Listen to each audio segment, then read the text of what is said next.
শালাকে দেখবি এক চড় মারবো। যখনই কোনো শুভ কাজে যাবো তখনই পিছন ডেকে দিবে। তোমার তো রোজই রোজই শুভ কাজে যাও তুমি। হ্যাঁ আমি রোজই শুভ কাজে যাই। হ্যাঁ হ্যাঁ তুমি চলে যাও, ঘরের কাজ আমি সব করি। গরু ছাগল আছে, গরু ছাগলকেও দেখি, বাবুকেও দেখি, ঘরে রান্না বান্না সবই তো আমাকে করতে হয়। তুমি কি করো? আমি অন্য কাউকে না মানে বলছি আমি কাল থেকে দেখবো সব।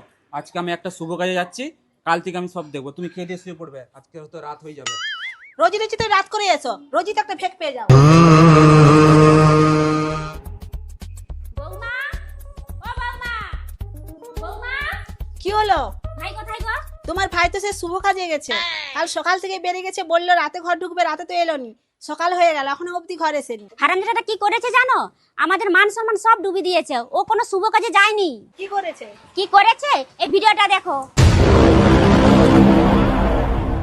বাড়িতে স্ত্রী সন্তান রয়েছে, তবুও সমান্তরালভাবে প্রতিবেশী এক বিধবার সঙ্গে পরকীয়া চালিয়ে যাচ্ছিলেন ঘাটাল থানার যদুপুরের এক যুবক। শনিবার রাতে বৃষ্টি মিঠে আবহাওয়ায় প্রতিবেশী বিধবার সঙ্গে পরকীয়া করতে গিয়ে হাতে নাতে ধরা পড়লেন এই যুবক। বিধবা এবং ওই যুবককে অসংলগ্ন অবস্থায় দেখতে পেয়ে এলাকার মানুষ ক্ষিপ্ত হয়ে ওঠেন। অভিযোগ, তাদের ধরে একটি তার খুঁটিতে বেঁধে রেখে গণধোলাই দেওয়া হয়। ঘাটাল থানার পুলিশ খবর পেয়ে তাদের উদ্ধার করে থানায় তুলে আনে। স্থানীয়রা জানান, প্রায় ওই যুবক ওই বিধবার বাড়িতে গিয়ে রাতের পর রাত কাটাতো। আমরা তককে তককে ছিলাম। ওই রাতে দুজনকে একই রুমের মধ্যে অসংলগ্ন অবস্থায় তুমি দেখি। ফোনটা ধরো।